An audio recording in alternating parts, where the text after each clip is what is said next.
folks, and welcome to another video. So this is how I make what I would say is the perfect gammon steaks anyway. So you lay them down in a grease-proof bit of foil on a tray like this.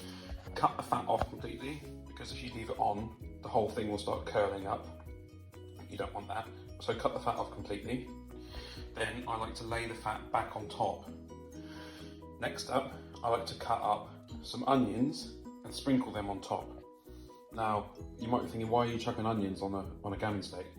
The juice from the onions keeps the gammon nice and soft, and it kind of almost tenderizes the meat as it cooks. So I'm just going to slice up these onions, nice and small.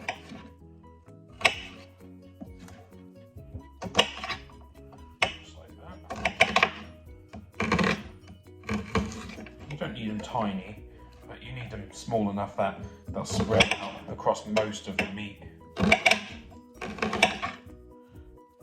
we go. The knife I'm using is a Savignac DNA handmade British steel knife. Now, you've probably seen another video, or maybe not, of mine where I've reviewed this knife, and to save you watching that, it's an excellent knife. Go and buy it. It's about £200, but it's got a lifetime warranty, and honestly, it cuts through everything like butter. So let's go ahead and get these onions chucked on the gammon. Now, in order to keep these a little bit nice and juicy, I put a touch of oil, just a dribble like that, into the middle. And what that does is, as you can see, it works its way underneath. It stops them from sticking, because they can stick a little bit even on this kitchen foil, and it keeps them nice and juicy. So now, in order to make them extra tasty, I'll probably sprinkle over a little bit of pepper and a little bit of honey, and how about some mustard as well? And there we have it.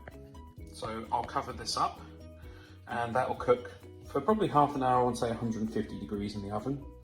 And then I'll cook I'll make some wedges or something out of some potatoes, maybe use some sweet potatoes as well. And then I'll uncover this right at the end, for about the last 10-15 minutes maybe, and that will then crisp up the onions and the fat.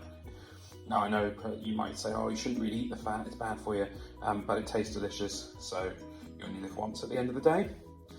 So that's my recipe for my delicious, in my opinion, and everyone else's who I've made it for, perfect gammon steaks.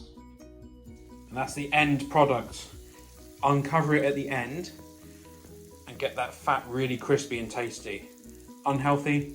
Who cares? Tasty? Hell yes. Hell yes. Thanks for watching. Please remember to leave a like, comment, subscribe, and check out my Patreon. Have a good day. It's on the plate. Nice simple dinner for tonight. Also, some homemade wedges. I'll do a video on how to make them soon as well. They're very tasty, not too spicy, just right.